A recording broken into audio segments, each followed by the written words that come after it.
Shoot, you left Morehouse before the Freaknik thing kicked out. That was Freaknik. That was the year, right? You were there when Freaknik started. Huh? I was a sophomore when Freaknik did started. you enjoy? Did you? Absolutely. How good and how pleasant it is for brethren to dwell together in unity. 357 on my side, homicide in the dark, strike a spark in the room so they know who. East to west, our influence is the influential. Mind, body, spiritual. Yeah, we building temples and it's all biblical. 3 knocks, pop your locks, now we in the dough.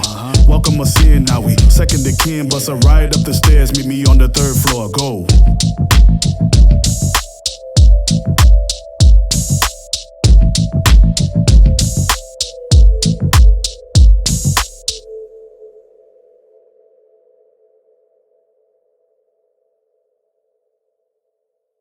Welcome again to another episode of the Square Root of 33. I'm your host, Brother Jadnack DeFranc. Remember, this is a podcast that is for Masons, by Masons, but more especially, it's for you inquiring ones who want to know, what is Masonry about? Who are these guys wearing these aprons? Well, this podcast is going to take you beyond the man in the apron. And today I have a very, very special guest here. Today I have a guest, the Right Worshipful Deputy Grand Master of the Florida, Kendall T. Moore. Sarah, thank you for having me, my brother. What does the T stand for?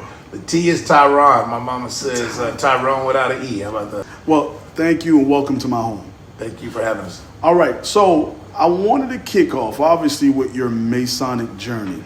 How long have you been traveling? 25 years. Raised at Cocoa Lodge number 55, a special place for me, not only in my hometown, but my dad was raised in that same lodge in 1964. And so was raised in the same lodge where my father was raised. And my son has now been raised there. So we have 3 generations in my family that are members of Cocoa 55. And Cocoa's a special place and a unique place in Florida Masonic history. It was founded in 1886. And so it is one of the older lodges in Florida that is still active. So you're originally from Cocoa? Originally from Cocoa. Besides having to fill great shoes before you, what were some of the difficulties in your Masonic journey that you faced early on? You know, some of the challenges were, my father, who introduced me to Masonry, my great-grandfather was a Mason as well. You were exposed to it, but you didn't know all the details about it.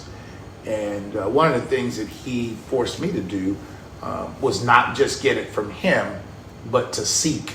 And the seeking was even from others. And in fact, we talk about it a lot and joke about it in the lodge. My father wouldn't vouch for me. And he simply said, you know what I mean, I believe in you, but other brothers need to see you, know who you are, and believe in you. And I think if you can convince somebody else to vouch for you, then that's going to show the accountability that you have, the desire you have, and the willingness that you have to be a part of this order. And so the person who vouched for me, Reverend Ronald Shaw, a high school classmate of mine who's a local pastor. And so my father was extremely excited about it, but he made me go about it in a certain way. And so craving came to me in an early sense because of the way that he made me pursue the craft. You brought up an interesting point that's always been interesting to me. I don't know if it's the same now, but I see like a lot of the old school legacy families, their dad never told them squat about it. Their granddad never told them anything about it. Like, is that the way it should be? Well, you know, that is clearly the way, you know what I mean, that it was. You had to continue to seek, you had to continue to crave.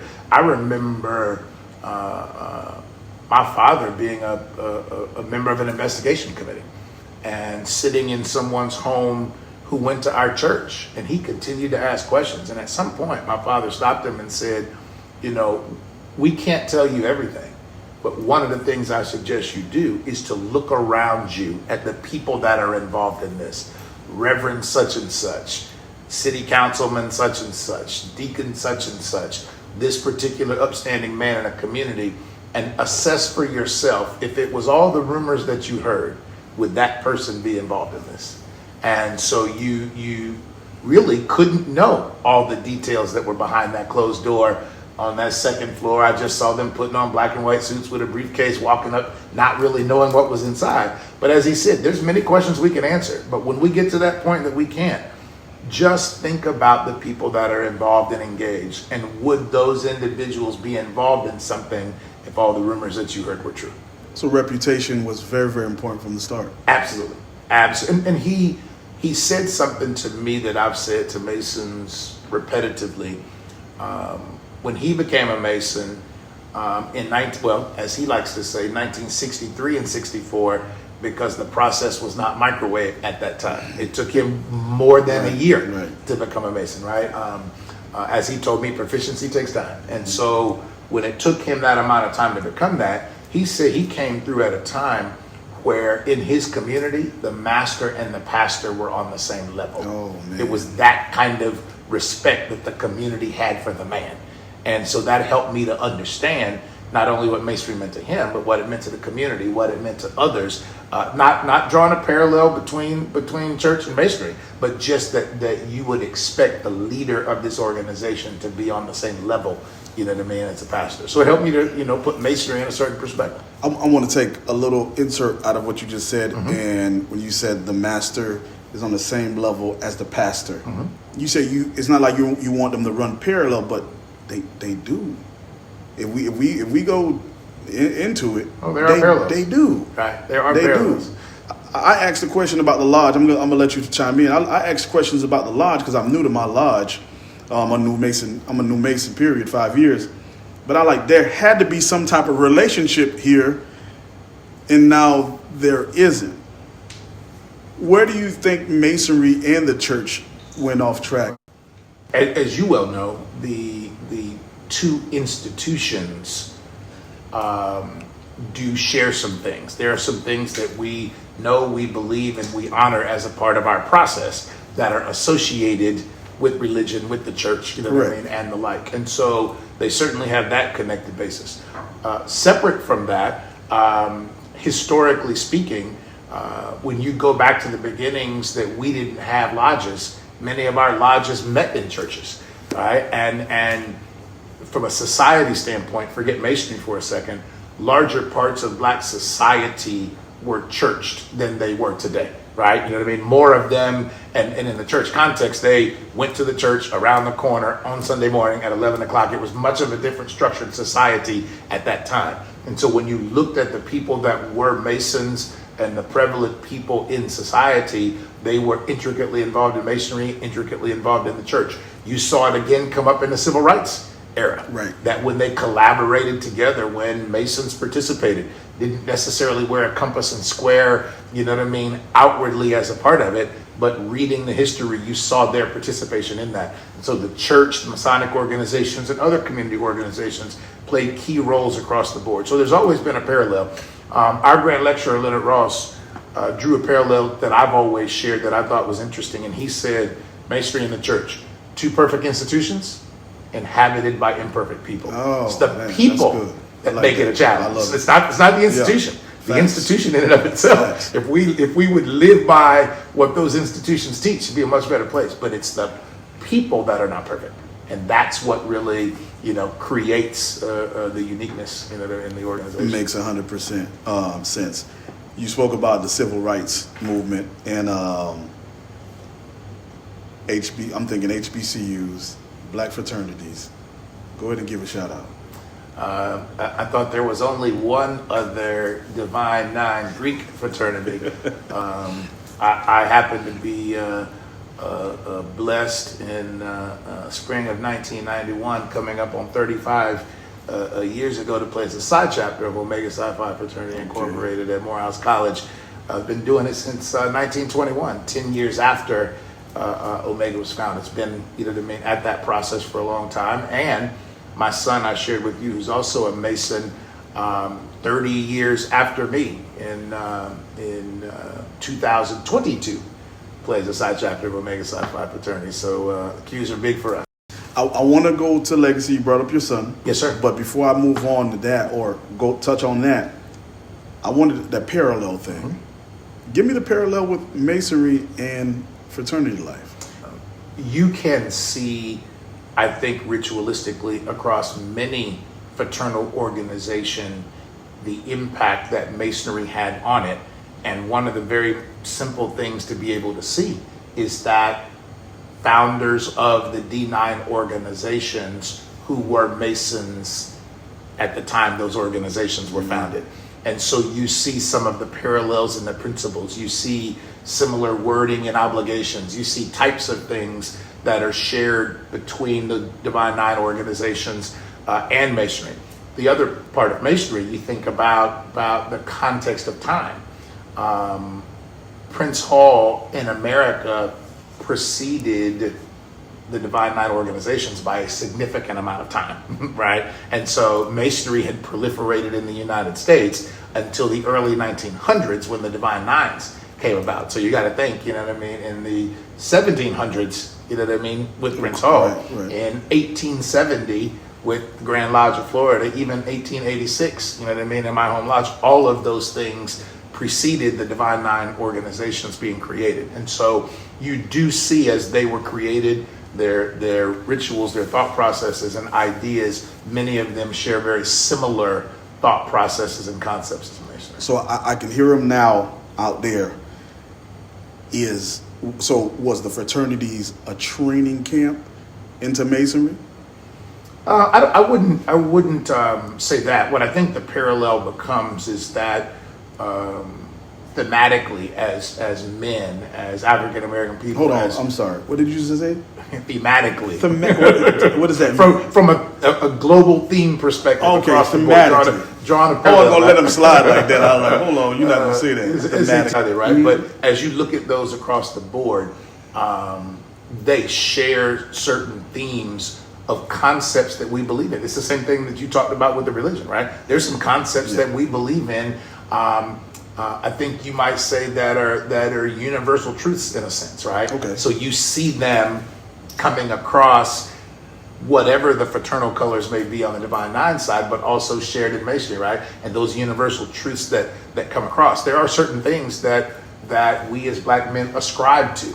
There are certain things that we want to be. There are certain parts of our community that we believe in. We talk about it ritualistically. You're reminded of it in the closing before you walk out the door, that you owe duties and obligations to a whole bunch of people. Right? And I think organizationally across many platforms, that's a shared idea and concept. Awesome. Now, legacy. You got great granddad. You got dad, yourself, and then you brought up your son. Correct.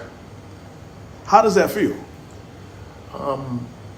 To me, legacy is important. I mean, I think the gospel song concept says every round goes higher.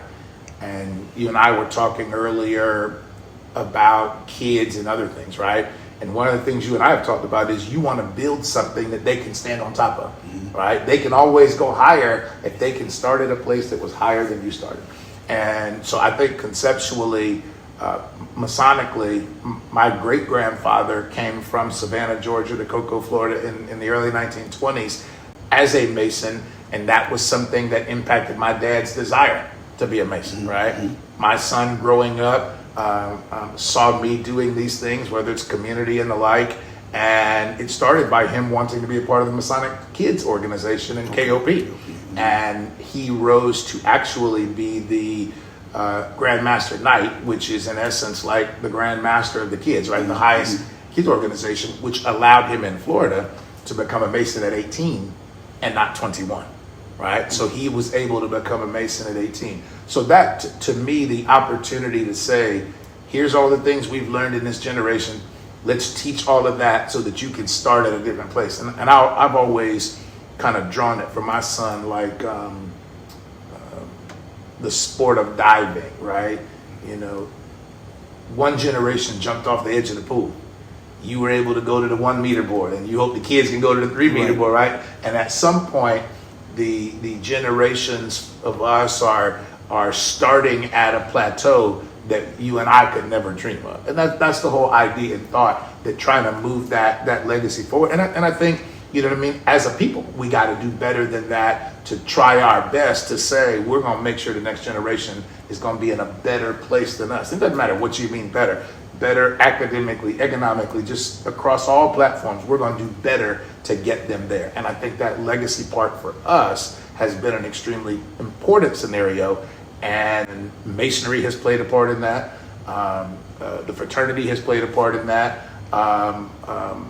Myself, my wife, went to HBCUs. We went to school in the Atlanta University Center. We went to Morehouse and Spelman. And my kids, respectively, my daughter is a Spelman College student and my son's a Morehouse grad. That legacy part, I think that they have kind of wrapped their brain around the fact that, you know, what the old folks said, work for mom and daddy, it works for me, right? And they've continued to try to build on that space. I like that you ended it with works for mom and dad, it works for me. Your son became a Mason, then he follows you Morehouse, Omega Psi Phi as well? That's right. Okay. Like I was telling you earlier about my two sons, I have three. Did yard work yesterday. I grab a branch. First son grabs another branch. Third one grabs a branch. And I had the most prolific feeling as a dad looking back, and I seen 1, 2, and I know there was third one in the house, at least 6 months. And I'm like, if only they would follow or stay in that succession of wanting to work, wanting to be like dad, wanting to be better than dad. You ultimately, when I hear your story and your son's story, that happened. What do you think it was? What was the glue? What was the motivation you think that kept that going for your son to want to keep being like dad for in a sense? I think a good part of it is what you saw yesterday outside in the yard. You probably have heard me say before, I'd rather see a sermon than hear one in a day. Yeah. They are always watching. Yeah. They're watching when we're doing right, and not so much. They watch us succeed, they watch us fail, and they watch the things that we do. They watch how you're going to act and react. What did they learn from the other day? That there's work to do around here. They learned that everybody's got a part and everybody's got a job. Third thing, and I heard you say it before, check this out. I may want to go play after that, but if we all help, it's going to go a little bit faster, right? You know. And you didn't have to say a word. Mm-hmm. The only thing you did was go outside and do hard work. And so we're not perfect. We've all sinned and come short, but I tried my best to model and show there's a way to do it. And don't get me wrong. If you see dad fail, let's talk about how it didn't go right. Mm-hmm. And let's talk about, what I learned from that. But most importantly, what you did next time to keep on going and not stop. And so I think that that's the part that we drive. And it's not just the thing you learn, but it's the spirit in the way that you go about things. And now that my son is 23, I hear from him that he was watching more than I realized. And that's the part that I thought about as you described you and your kids outside. Mm-hmm. That, hey, you weren't outside trying to teach any lessons. You were outside trying to get the work done. Yeah. But you went about it in a certain way. The other thing you could have done was you could have not included them. Yeah, go inside. Right, go right. Inside, yeah. It's hard to learn when you're not there. Yeah. Right? But when you can see it firsthand, right? Yeah. You didn't say you're in the way, it's going to take me longer if I do this. No, you like, hey, come here. They saw how you did it. They saw what you did. And interestingly enough, and I saw it on my own, hey, look, next time you're going to go years from now and you're going to see them walk outside to do it because they know it needs to be done. They know it's right. And you taught them how to do it. Yes. Right? That's where the legacy part for me makes a difference. And it's about just how you live and what you do. You don't have to, it's not like you set up a training class outside and said, we're going to teach you today how to do it. No, you just, you did it. Right? And that makes a difference. Now your son, Ty. Uh-huh. He's Kendall the second, but he's carved his own way. That's right. He's a pilot. That's right. And quiet as a kept, he flies for you. He does because you got a jet, right? He's the pilot, and so it does give us access to airplanes. When you told me that, I was like, that must be an amazing feeling. First of all, I feel safe now, right, as a dad, because one of my biggest things about owning a jet is obviously crashing, right? But to have your son as your pilot, many years you had to watch out for him. That's right. And now at 23 years old, Ty is making sure you travel safe. It's funny you brought that up. Ty wrote about that for his college essay. Ooh. And the college essay was, how do I convince my parents to allow me to do an activity that they don't know, they don't understand, is extremely risky enough to get you killed, and ultimately in the end, rather than my safety being in their hands, their safety being in my hands. Yeah. And he wrote about kind of what that concept is and how you step through that process to elevate that. My dad used to use these terms. He'd say, you go, and you'll see it with your sons and daughters for that matter, you go from being the chip off the old block to the block off the new chip. You know what I'm saying?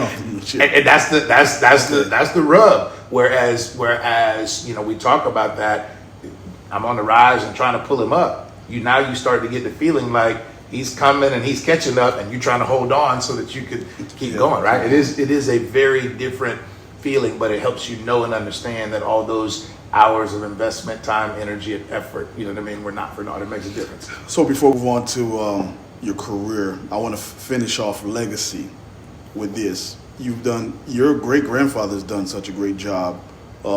Dad, you, Ty.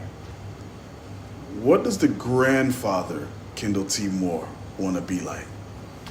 You know, we joke with my own parents that from what I hear, and I'm in no rush, but from a grandfather perspective, I continue to hear that part is a lot easier because you're not responsible for them. You can love on them and send them home, when you're that. But the hope again is that when you have an opportunity to retire and you don't have a daily grind to do, that your opportunity to invest in their lives, their time, their energy, the lessons and the like, and help to fill in the voids. It's their kids. I'm not trying to rear anyone else's kids, but to the degree that we can supplement that with energy and effort and thought and idea to continue to help move that legacy forward. You know what I mean? Look forward to an additional generation being added. One thing that plagues the black community, we've always heard it for years, is what? Fatherless homes, right? Absolutely. However, what we failed to notice with the other communities is that it's the households with the grandfather. So yes, there was an epidemic that took the fathers out the home, but I believe it was a bigger picture, which is to keep the grandfather from ever existing. So here's my thought on that, which is a bit of a unique perspective. When I was a young 20-something politician and I thought I was smart and knew everything, and I served with two gentlemen, Dick Blake, Dr. Jolie Smith, who were my mentors and elders and the like. And I remember my mom saying, you might be smart, but that wisdom is going to get you every time. And so what grandfather brings to the table is wisdom and maturity. And if wisdom and maturity was a math formula, right?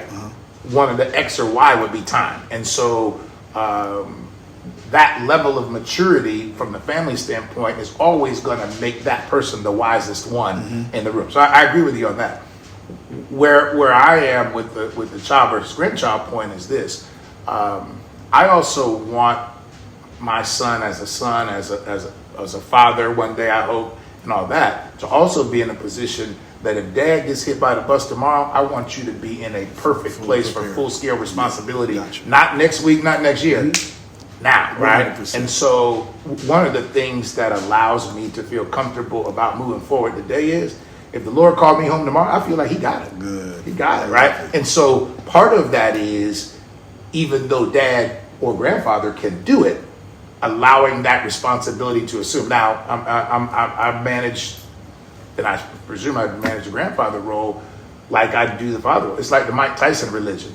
I didn't say I wasn't going to let you stumble. I said I wasn't going to let you fall, right? So you get your knees scraped up, but I want you to assume that mantle of responsibility. I kind of joke with my son. in families, in most families, there's only one leader in every generation.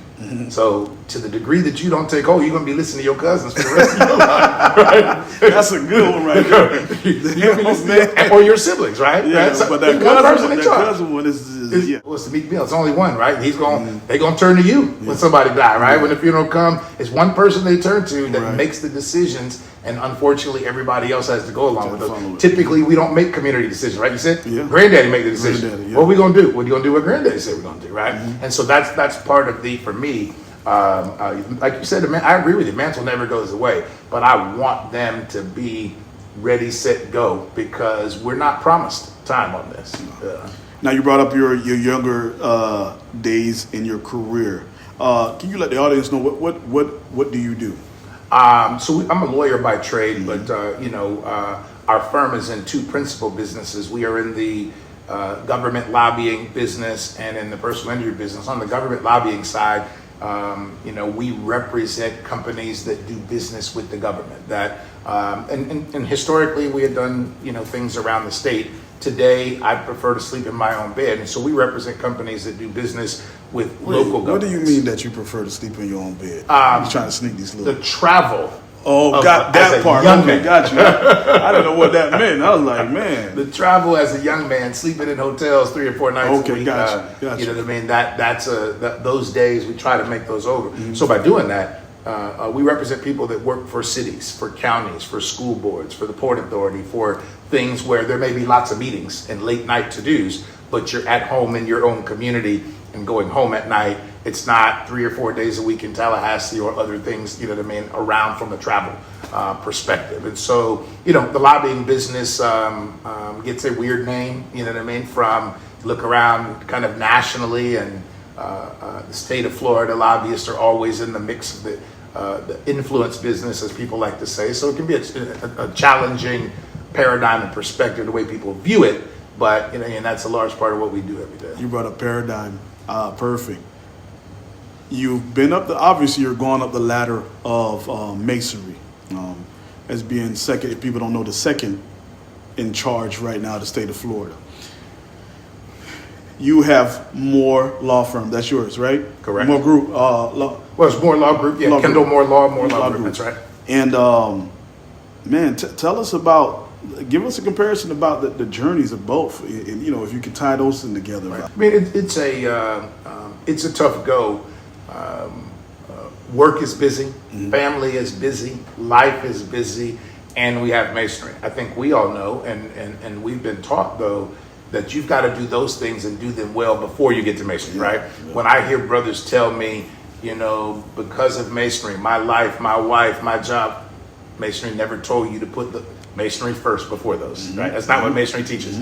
I always tell people, if we want to have a debate about what we're supposed to do, let's go look in the book. What does the book say, right? I'm a book guy. Let's see what the book says do. I think when I say the book, the rituals, the constitutions, all the guides that we have are pretty clear on telling us how we should approach situations when we face them, right? And so part of it is that I got some stuff to do for God, for myself, for my family, for my country, for all of those things before I get to this thing called masonry, right? And that's a challenge when you are busy.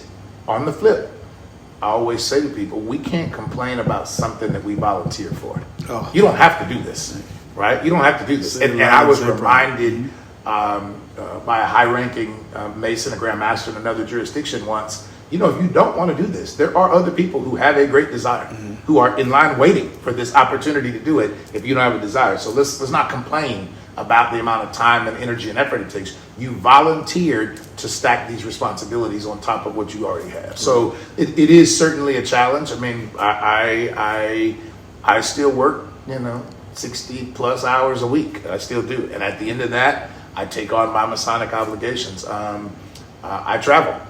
I am here. Right. Yeah.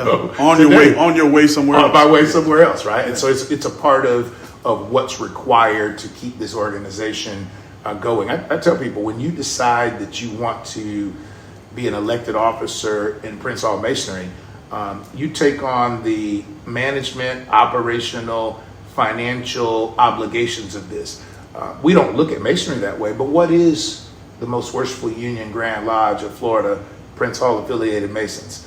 It's got roughly 120 business units spread out from Pensacola to Key West, with a few offshore in Germany, Belize, and the Virgin Islands, right? And well, Africa now is its own Grand Lodge. Okay, got it. Right? Gotcha. So we did have lodges in Africa today. Now that's the Grand Lodge of Cote d'Ivoire. It has its own. But as a part of that, those 120 business units that you have to manage and operate takes time, energy, and effort, right? It's a business that we have to run, right? And you as a member expect us to run this business in a prudent way, right? You expect it to be well organized. You expect your dues to get you what you intended out of it. You don't expect the things to be mismanaged. You expect it to be accountable. You expect budgets. You expect all the things that you do in a normal, regular business. So we've got to practice masonry, and if you take on one of these roles, you got a business to run as a part of that. And so we have an additional business, and I think that the craft, because remember, we select leaders through elections, not selections. Right. Selections are intended to get the best people. Elections are qualifications plus a whole lot of other stuff. Your reputation, once again. Chosen by the craft. Yep. And so I think in Florida, the craft has chosen, when we look at the legacy of Grand Masters and you look at the Grand Line today, has chosen a group of people that are very capable of managing this organization and taking it to the level that it needs to be. Very much so. Well answered. All right. So we have a segment in the Square Root of 33 where we like to bring up current events. And I like to keep the current events to the professional that I would have. Law. We just recently faced our President of the United States, Donald Trump, overstepping Congress and, in essence, creating, having an act of war against Iran and with the nuclear missiles. As a lawman yourself, before I ask that, I'm a Republican. Okay. But I'm not a Trumpster. I always tell people that. I make sure I tell them I'm a Republican, and the reason I'm a Republican is because my ancestors created this side of politics long time ago, when they had to pull themselves by their bootstrap. That's the reason I'm a Republican, because people would be like, "Oh, you're a Trumpster?" No, I'm not a Trumpster. I don't agree with a lot of things that he's done. So I don't know your political views. That's what my point was. I don't know what your political views are. But as a lawman, though, what were you thinking when you initially saw it come on the news, or you saw it scroll through your phone? I think we are seeing in presidential politics today the current president challenging the norms of presidential power on all kinds of levels. We're using words like authoritarian that we've not used in a long time relative to the presidency. Quite often there's things that keep elected officials, and particularly the president, in bounds. Things like history, things like law, things like equity between the parties that you can only push so far because you've got an opposing force pushing in the other direction. What does that mean by equity between the parties? You have, because we have a multi-party system, and often the parties have opposite, for lack of a better phrase, views on something, and because Florida politics is a little bit different, but in many states the single party is not overrun with so many votes that they can procedurally move things forward without the other party being able to stop it, slow it down, or change it. Right? That's the two-party system functioning. In this scenario, it's not only a one-party system, but you have a president that is taking a posture that you're going to do it my way or else, and I'm going to push. I'm going to impact elections, midterm elections coming up. You can do it my way, or you can find yourself a primary opponent, not just an opponent from the other side. So now it's a two-step process, right? For you got to get past your primary in order to stay there. And so the president's ability and willingness to press in ways that traditional presidents have not has given him a level of power and authority that he has been willing to exceed the norms. And I think the war choice was one of those. And interestingly enough, although we may believe he exceeded the presidential power without the congressional authority, here's my question. We're days past that today, and you've not heard one pushback from Congress. Correct. Right. Now, that could be attributed to party. It could be attributed to fear of the president. It could be attributed to any number of things. But I think that the exceeding power, I was on the road here today, so I didn't get a chance to watch the Supreme Court decisions coming down the pipe, you know what I mean, in terms of that. But he is challenging presidential power and authority and forcing the hand of the court to decide in many ways. And where the court doesn't decide, he's forcing voters to decide. Yeah. Right? And he won an election, lost an election, and won an election again. And he's very quick to tell you that the voters are on his side. And if you choose not to do it his way, he's going to make sure that the voters aren't on your side. Right? So that level of, I mean, it's not even almost, it's threats, it's intimidation. It's something that we typically don't see in a presidential factor. Now, I don't agree with many things he says, but you have to agree with the political effectiveness that he's had in his ability to do it. You may say he overstepped his bounds on this war from a congressional standpoint, but I say to you again, you don't see the pushback coming in the other direction. You don't see Congress as a body standing tall saying you didn't do it, right? So the authoritarian nature is really pushing itself forward, and I don't think we've seen the end. No, right? Not at all. We haven't seen the end. The push is ultimately coming. So, from a person who worked with lobbyists or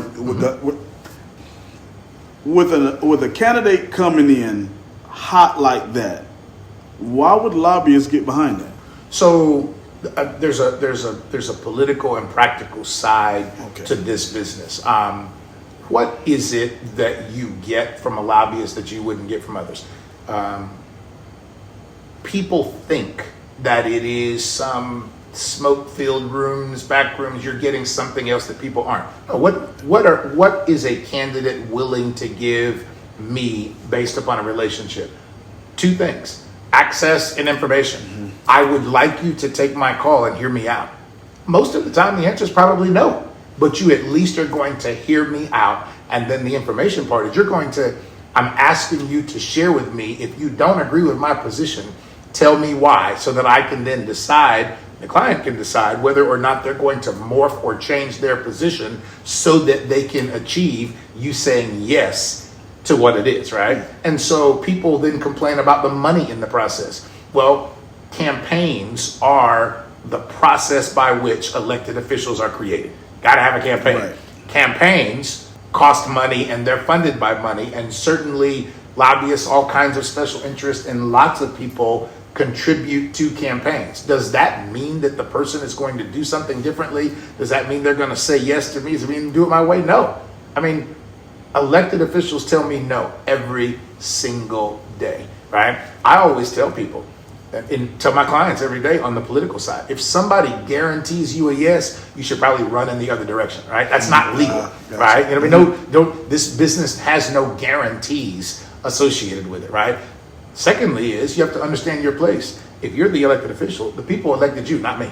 The decision is yours. What I'm just trying to understand from you is tell me how you think, tell me how you feel, tell me what's driving you to make that decision, and maybe I can create something that you have the opportunity to support, right? But some people can't even get the access. The people can't talk to everyone. I'm just asking you, kind ma'am, kind sir, would you at least be kind enough to hear me out? Yeah. Right? And so access and information has value in the business and political world, and ultimately those are the things that I believe lobbyists have to sell or broker. You know what I mean, in that space.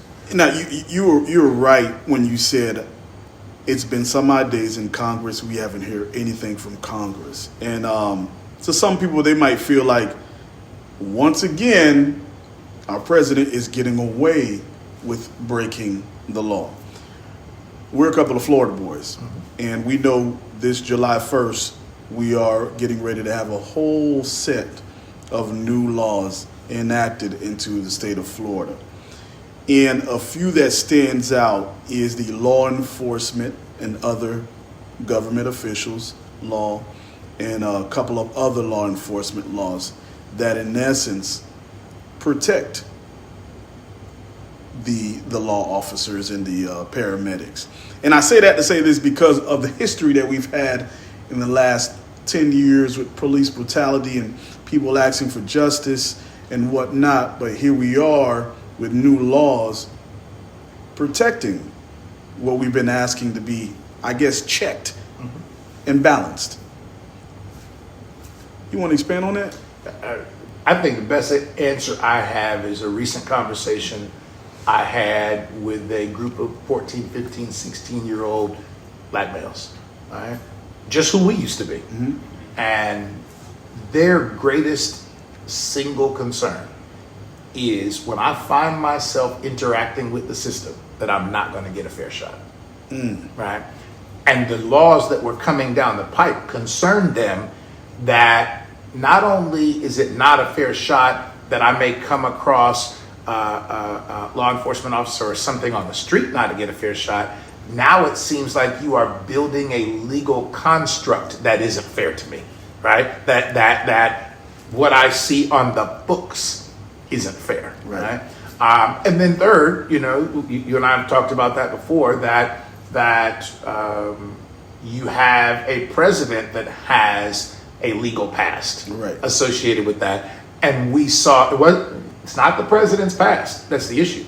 It's the fact that voters didn't care or weren't concerned. Exactly. And so as these young men said to me, if I had that exact same record, the level of accountability you'd hold me to, you wouldn't give me the opportunity, forget being president, you wouldn't give me the opportunity to be the dog catcher, right? So you've created a parallel system here where the fairness is now being baked into the law itself. Got you. So I guess now I found a question. So what does that say about the future of America when it comes to the law? I'm always going to be an advocate for the law enforcement and the like, because absent the structure, you got chaos. Of course. So that's the purpose of law, right? Law is created to stop us from being in chaos, right? The question becomes one of fairness, equity, equality. When you start kind of testing all those things, again, before, like these young men said to me, before it was we were arguing about the people not treating me right? And so now we're saying inherently that some of the people who may not treat you right are now being protected by a legal structure and infrastructure that's intended to say, well, if you make this mistake, I'm going to give you a break, which the average citizen on the street doesn't get those same, benefits or privileges that may exist. So we are on a very dangerous pathway of progress out there that I believe could inherently put our folks, black folks in general, and most particularly black males, and most particularly 14 to 21, puts us in a super tough and bad space in two ways. One, that you could be held accountable in an unfair way, and two, once you are held accountable, the stigma that would apply to you is not being applied to others, even if they've done absolutely the same thing that you've done, right? That's a legitimate concern. You're asking about the future. Where are we going? I don't think we know yet.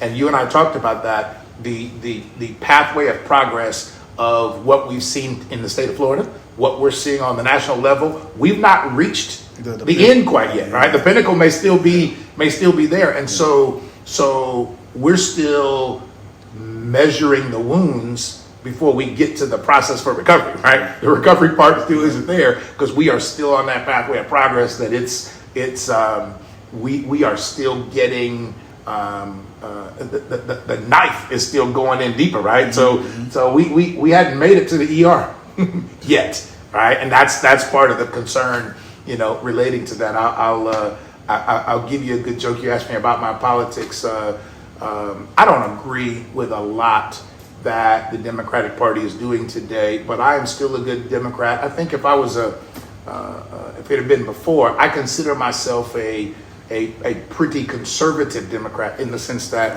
I don't want my taxes to be high. Right. I do want my homeland and streets to be safe. Okay. And generally, I think people should take responsibility for themselves. That don't make me a Republican, right? But those are pretty conservative principles, right? Here's where I go sideways with that. Everybody who's down on their luck is not a lazy, trifling, shiftless person who failed to take advantage of all America has to offer. Okay. That's the part where the Republican mantra gets a little divergent, you know what I mean, for me. As my mama would say, what profit did the man who gained the whole world loses? So you got to be a little careful on that. And when I can't, again, I think the Democratic Party has not measured up in a lot of ways. And again, let's not, forget the parties for a second. We as individual people have to stand up for what we individually believe in. And my concern about the future is what you or I might believe doesn't fit conveniently in any party infrastructure anymore, right? Your Republican ideals may have been great for you, and then here comes some of the things that Trump was saying. You're kind of like, that's a bit much, bro. Right? Yeah, Or I can say on the Democratic side, you getting kicked around and pushed around and those kind of things. Hey, man, at some point, you got to stand tall and stand up and say, that's going to be a bit much. And so I am unclear where the party is going to end up. In my hometown, and they actually happen to be, some of them are Masons, 3 or 4 of the hottest, smartest, young African-American politicians today are all non-party affiliated and independents because they don't think any box applies to them. They're like, I'm going to fight for what I think is best, and I don't want to be, you know what I mean, have these you know, like you do with your little kids. You put bumpers on the side. No, we're not going there. We're going to do it our way. And we're seeing more and more of that. And the young African-American population is saying more and more of that. I'm not trying to run to the party. I'm trying to run to a solution. Right. And so I think the parties are going to have to figure out how to retain. Before we round it off, before I leave about law, you know, I know people out there might want to know, have you ever won a case because you was a bro? I do believe this is true, whether it's being black, being a brother, being young, being old, being whatever. In the end, decisions are made by people. Politicians are people. The president is a person and whatever. And so I have seen many situations where who you are or parallel influences that you may share find their way into the process, right? Okay. Look at Trump. He was down with every New York rapper in his prior life because it was a New York grooving thing, right? Yeah. And so, as he said one time, in his cell phone, nearly every popular New York rapper, right? I mean, is right there. Uh-huh. Today, that would seem, you know what I mean, mighty odd. But at one time, you know what I mean, they had a parallel. So I do think that we, who we are, age, race, whatever the case may be, has an influence on the people that we are dealing with. Now, I deal quite often more in a elected officials room than I do in a courtroom, right? And so courtroom is a bit of a different context. Okay. You're asking and expecting the judge to follow certain mores and norms. That's a little bit different in the political space than it is in the procedural. All right, so I have a segment when I always want to bring out a piece of literature or book that has inspired you on your journey, not necessarily Masonic journey, but just in life. And I'll give you the platform right now to be able to talk about it and promote it to the people out there. You know, one of the books that's been most impactful for me, I actually got it as a gift from my mother in 1988, a few months after my high school graduation. She gave it as a late graduation gift. I think it came out September of 1988, probably dates me a little bit more than you, right? 82. So as a part of that, when I graduated high school 88. Okay. Yeah, see, there you go. I ain't gonna give you the Kevin Hart. There you go. But she gave me this book at that time, took it with me to college, and it was All I Needed to Know I Learned in Kindergarten, right? Okay. And it talked about, you might go to college, you might do all these things, but many of the things that are going to make you successful, you learn them in elementary school, you learn them in Sunday school, you learn them in places like that. And the book talks about some of the basics. Play fair. Share. When things get tight, hold hands and stick together. Look both ways before you cross the street. Everything doesn't belong to you. When you take something out that doesn't belong to you, or you take something out and you happen to use it, put it back where you got it from, right? I think so many of those basic principles are the ones we've gotten away from today, right?